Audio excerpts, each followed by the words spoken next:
You think she doesn't see you. You think you're invisible. You think you've already lost. But what if I told you that's exactly where your power begins? Before we go further, hit subscribe. You're here because something needs to change. And this channel exists for that reason. Now let's talk about what really matters. You want her attention. You want her interest. You want her to choose you. But here's the truth. You're doing it backwards. Every single move you make, every text you send, every time you try harder, you're pushing her further away. And you feel it. You feel the distance growing. You feel yourself becoming smaller, like you're fading from her world. But listen to me now. This isn't about tricks. This isn't about manipulation. This isn't about becoming someone you're not. This is about understanding something fundamental, something most men never learn. Women don't want what chases them. They want what challenges them. Not in a game, not in some calculated strategy, but in your presence itself, in who you are when no one's watching, in what you stand for when it costs you something. See, you've been taught wrong. You've been told to pursue, to prove your worth, to convince her you're good enough. And that's the trap. Because the moment you try to convince someone of your value, you've already lost it. Value doesn't argue. It doesn't explain itself. It simply exists. And people either recognize it or they don't. Now, here's what happens when you chase. You become predictable, you become safe, you become the backup plan, the guy who's always there, the one she knows she can reach whenever, and she might even like you. She might enjoy your company, but she doesn't feel anything. No tension, no uncertainty, no magnetic pull because you've given her everything already. There's nothing left to discover, nothing left to earn. And humans, men and women alike, we value what we work for, not what's handed to us. So, when you're always available, when you're always agreeable, when you bend yourself into whatever shape you think she wants, you're not being kind. You're being forgettable. And I know that hurts to hear, but it's the truth. Now let's flip this. Let's talk about the man she can't stop thinking about. He's not perfect, he's not the most handsome, he's not the richest or the funniest, but there's something about him, something she can't quite name. He has boundaries, real ones, not the kind you perform for attention, but the kind that come from self-respect. He says no without explaining himself. He walks away from situations that don't serve him. He doesn't need her validation to feel whole, and that creates a problem for her, a beautiful problem. She can't control him, she can't predict him, she can't put him in a box and forget about him because he exists independently of her opinion. And that is fascinating. That is attractive. That is what creates desire. Not your compliments, not your availability, not your willingness to be whatever she needs, but your unwillingness to compromise who you are, even for her, especially for her. Now, I'm not saying be cold. I'm not saying play games. I'm saying be real. Be grounded in something deeper than her approval. Have a mission. Have standards. Have a life that doesn't revolve around her.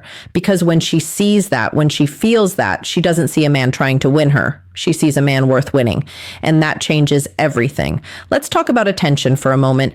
You think giving her attention is the answer. Texting her good morning, liking every post, responding instantly, showing her you care.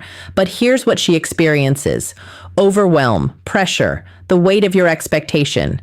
Because every message carries a hidden question. Do you like me yet? Am I enough yet? Have I earned you yet? And she feels it. Even if you don't say it, she feels the need in your words, the desperation in your timing. And it repels her, not because she's cruel, but because neediness is unattractive in anyone at any time, for any reason. So, what do you do instead? You pull back, not as a strategy, but as a reclamation of yourself. You stop giving away your time like it's worthless.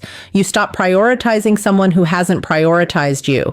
You stop building your day around her response time, and you start building your day around your purpose, your goals, your growth, your peace, and something shifts. When you stop chasing you, you stop being prey. You become something else entirely. You become a man on a path, and she notices. Oh, she notices because suddenly you're not there. Suddenly you're busy. Suddenly you have something going on that doesn't include her. And that creates a gap, a space where curiosity can grow, where questions can form, where she starts wondering, what's he doing? Why isn't he reaching out? Did I lose his interest? And now the tables have turned, not because you manipulated her, but because you stopped abandoning yourself. Let's go deeper. Let's talk about what women actually respond to. Not what they say, but what they feel. Women are attracted to presence, to calm, to a man who doesn't need to fill every silence, a man who can sit in discomfort without scrambling, a man who listens without trying to fix, a man who leads without forcing. This is masculine energy, not dominance, not aggression, not control, but groundedness, the ability to stay solid when everything around you is chaotic, the ability to hold space without collapsing into emotion, the ability to be okay even when she's not. That's what she's looking for. Not a project, not a puzzle to solve, not a man who needs her to complete him, but a man who's already whole and invites her into that wholeness without demanding she stay, without begging her to choose him, without making her responsible for his happiness. Now, here's the part most men miss. Attraction is not logical. She can't explain why she feels drawn to someone. She just does. And you can't argue someone into feeling something. You can't convince her with words or gifts or gestures. You can only be the kind of man that naturally creates that feeling. And that man is not trying. He's not performing. He's not auditioning for her approval. He's simply living his truth. And she either aligns with that or she doesn't. And here's the key. He's okay either way because his worth is not tied to her decision. His identity is not wrapped up in whether she texts back. His future is not dependent on her validation. He has a life, a real one, and she's welcome to be part of it. But only if she adds to it, not if she distracts from it, not if she drains it, not if she disrespects it. And that's the standard. That's the boundary. That's the energy that makes her lean in because finally she's met a man who doesn't need her but would enjoy her. And that's irresistible. Let's talk about the mistakes you're making right now. You're over-explaining yourself. You're apologizing for things that don't need apologies. You're seeking permission to take up space. And every time you do that, you shrink in her eyes and in your own. Stop explaining. Stop justifying. Stop asking for approval. Make decisions. Stand by them. And let her respond however she responds. If she doesn't like it, that's information. If she pulls away, that's clarity. If she disrespects you, that's a gift because now you know and you can move accordingly without bitterness, without resentment, without making her wrong. You simply recognize the mismatch and you walk away, not to hurt her, but to honor yourself. And that self-respect, that quiet dignity, that's what makes you unforgettable. Now let's address the fear. The fear that if you stop trying, she'll forget about you. She'll move on. She'll find someone else. And maybe she will. But here's the question you need to ask. Do you want someone who only stays because you're convenient? Do you want someone who only responds when you chase? Do you want someone who needs to be convinced of your value? Or do you want someone who sees it, who feels it, who chooses it without hesitation? Because you can't have both?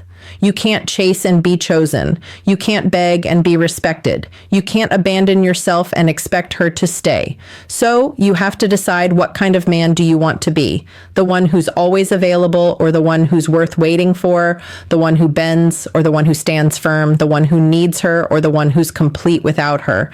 And once you make that decision, once you commit to it, everything changes. Your energy changes. Your presence changes. The way people respond to you changes because you're no longer operating from lack. You're operating from abundance, not arrogance, but sufficiency. The knowledge that you're enough exactly as you are right now. And if she doesn't see it, that's not your problem to solve. That's her loss to experience. And you keep moving. Let me tell you what happens next. When you stop chasing, when you start living, when you build a life you're proud of, she starts watching, maybe from a distance, maybe through mutual friends, maybe through social media, but she's watching and she sees a different man, a man who's focused, a man who's growing, a man who's not waiting around. And something in her shifts because now you're not the guy who needed her. You're the guy who's thriving without her. And that bothers her, not because she's petty, but because she's human. And humans want what they can't have, what they didn't appreciate, what they lost. And sometimes she'll reach out. She'll test the waters. She'll see if you're still there. And this is where most men fail again. They jump, they respond instantly, they fall right back into the old pattern, and she loses interest again because nothing's changed. You're still the same guy, just waiting, just hoping, just available. But if you've really changed, if you've really built something, you respond differently. You're kind but distant, you're polite but busy, you're open but not invested because you've moved on, not out of spite but out of self-preservation. And she feels that. And it intrigues her even more because now she has to earn you back. And that's when real attraction forms, when she has to work, when she has to prove herself, when she has to show up differently.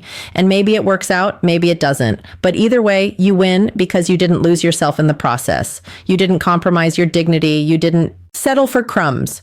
You stayed true to who you are. And that's the victory. Not getting the girl, but keeping yourself. So let's bring this home. If you want her to want you, stop wanting her so much. If you want her to notice you, stop trying to be noticed. If you want her to choose you, stop making yourself the only option she has to consider. Build a life, build a purpose, build a version of yourself that you respect, and let her decide if she wants in without pressure, without games, without need. Just a simple invitation to a man who's already whole, to a life that's already full, to a future that's already bright, with or without her. And if she says yes, she's saying yes to the real you. Not the performance, not the mask, not the version you thought she wanted, but the man you actually are. And that's the only yes worth having. Everything else is just noise. Everything else is just distraction. Everything else is just delaying the inevitable. So stop delaying. Stop pretending, stop shrinking, and start being the man you were meant to be. Not for her, for you. And watch what happens. Watch how the world responds. Watch how people start seeing you differently. Watch how opportunities start appearing. Watch how respect starts flowing. Watch how attraction starts building. Not because you changed your strategy, but because you changed your relationship with yourself. And that's the secret. That's the answer. That's the only thing that actually works. So if you're tired of being forgotten, if you're tired of being left behind, if you're tired of wondering why she doesn't see you, stop looking at her and start looking at yourself. What are you building? What do you stand for? What would you do if she disappeared tomorrow? Answer those questions. Live those answers. And you'll never be forgotten again. Not by her, not by anyone, because you'll be too busy living to care. If this hit, you subscribe now. More truth is coming, and you'll want to be here for